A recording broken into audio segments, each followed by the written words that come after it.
Okay, so it's time to talk about the Dynasty Warriors movie that's just been released as a Netflix original over here in the UK. Unbelievable that we live in a world now where we have a live action Dynasty Warriors movie. It's like, what? You what? I couldn't believe it when they first announced they were making this.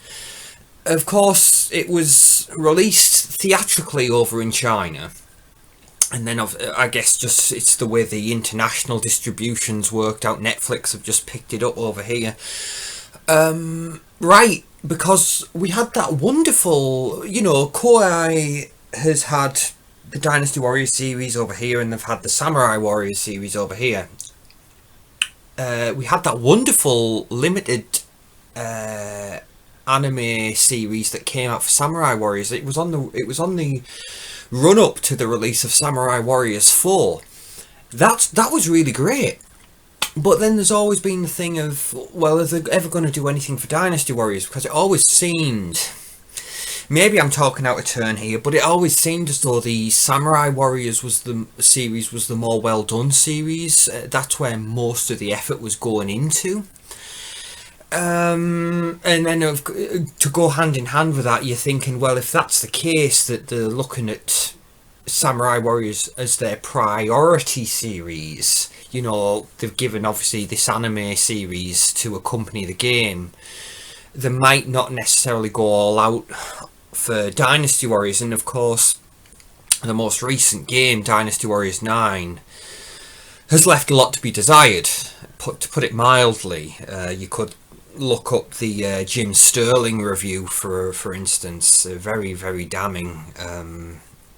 But there is still hope, because there are plans to do a Dynasty Warriors 9 Empires whenever that materialises, and hopefully that might successfully resuscitate the franchise, and hopefully we'll get a Dynasty Warriors 10 that'll be able to correct the mistakes of. But that's it for the games. So I came to this series many years ago. I started with Dynasty Warriors 2, back before multiplayer was a thing in those games. I was introduced to it very kindly by my friend Lewis. He helped me take my first steps into a larger world.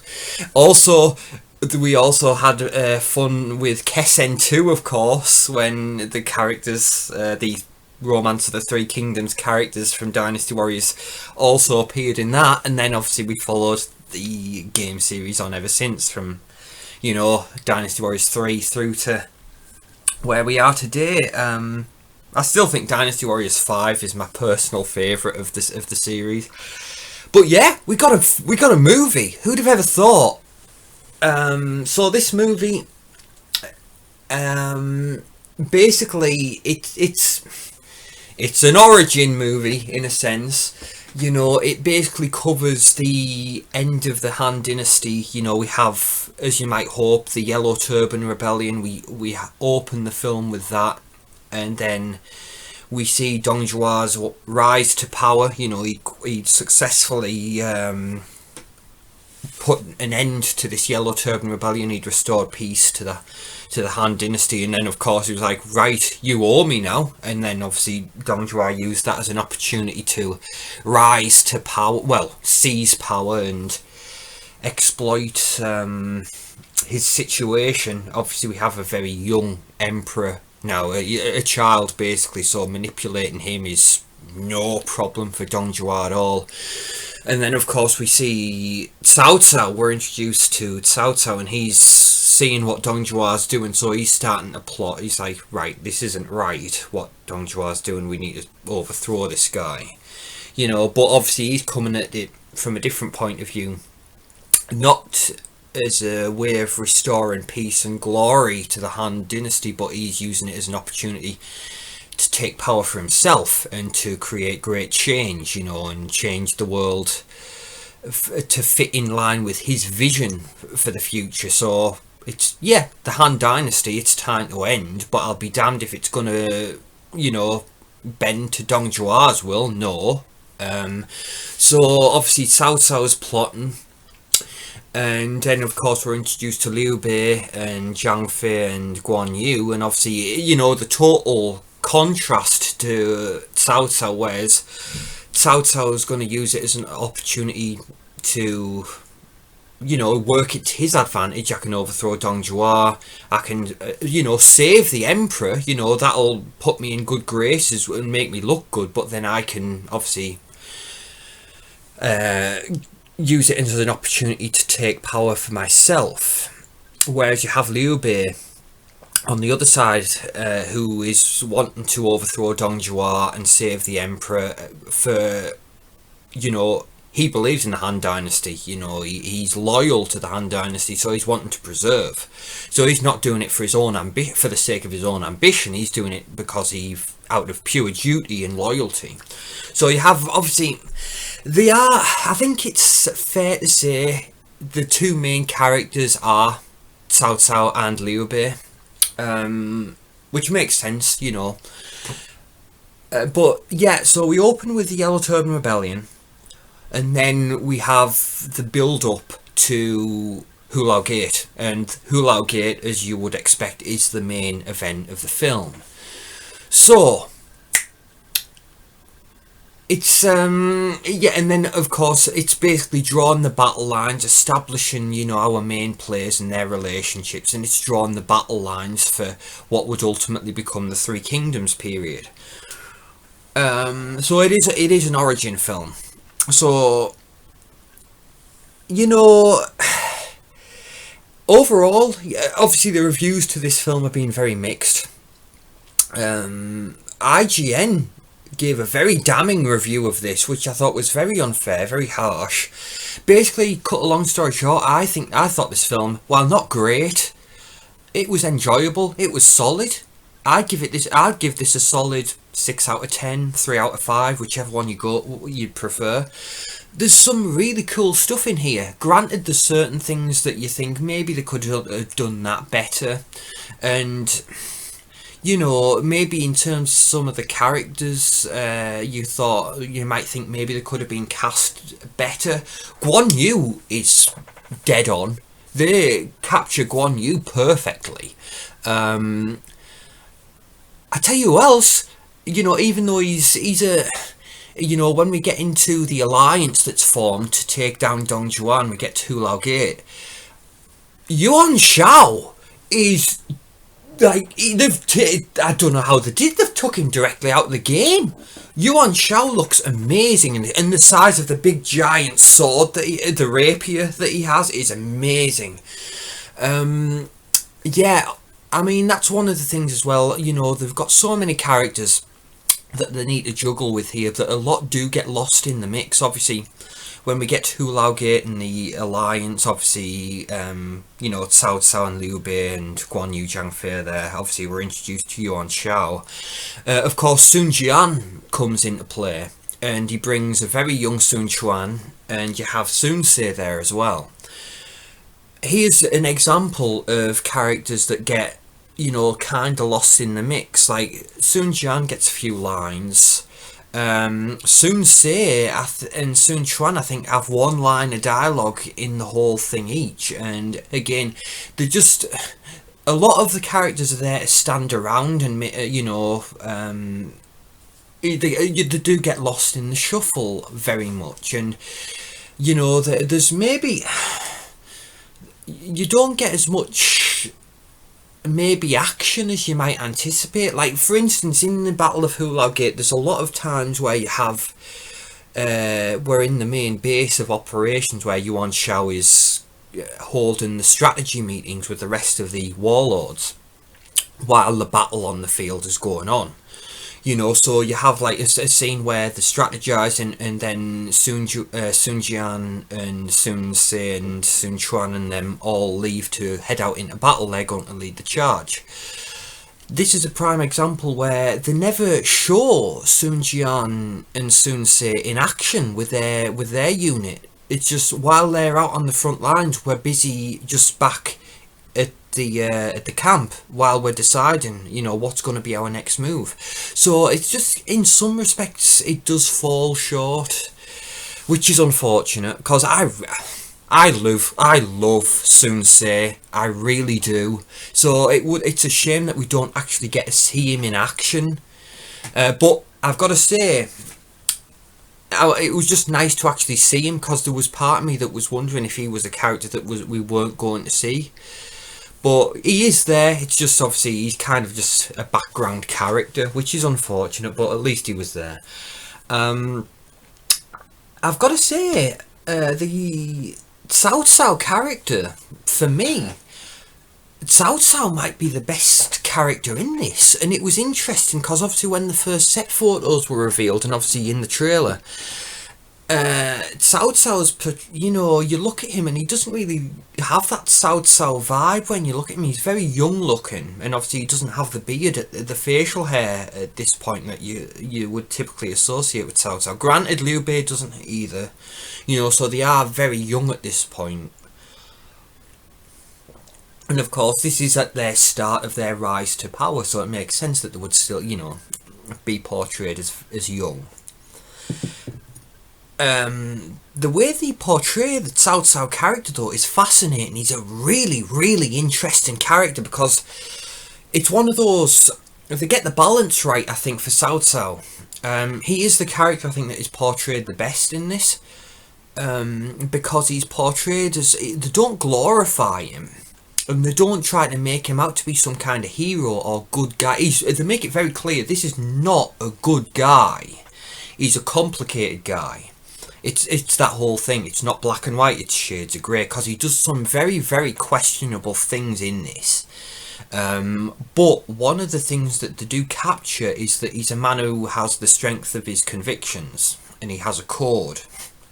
So from that point of view, you admire him, even though you don't agree necessarily with what he's doing, and you don't, I wouldn't even go so far to say he's a likeable character, but he's a character you admire because of the strength of his convictions and his code.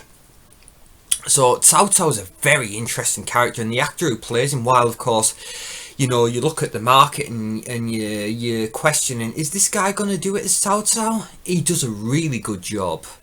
Of course, Liu Bei, again, portrayed as you would expect, very honourable, very loyal, and the chemistry, the dynamic that the three brothers have, Liu Bei, Guan Yu and Zhang Fei, they work well together. They are really, really good.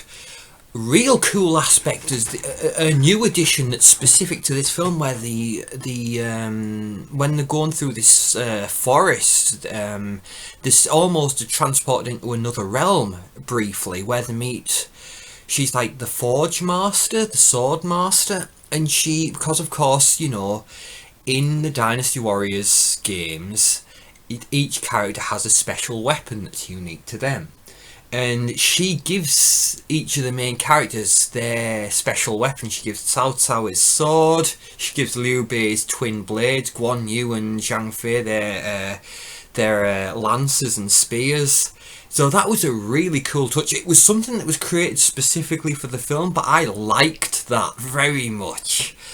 Yeah, so yeah, there's some really cool stuff in here. Highlights, of course, cool to see the Yellow Turban Rebellion play out. You get a real cool sequence where Liu Bei goes one-on-one with Zhang Zhao, which is cool.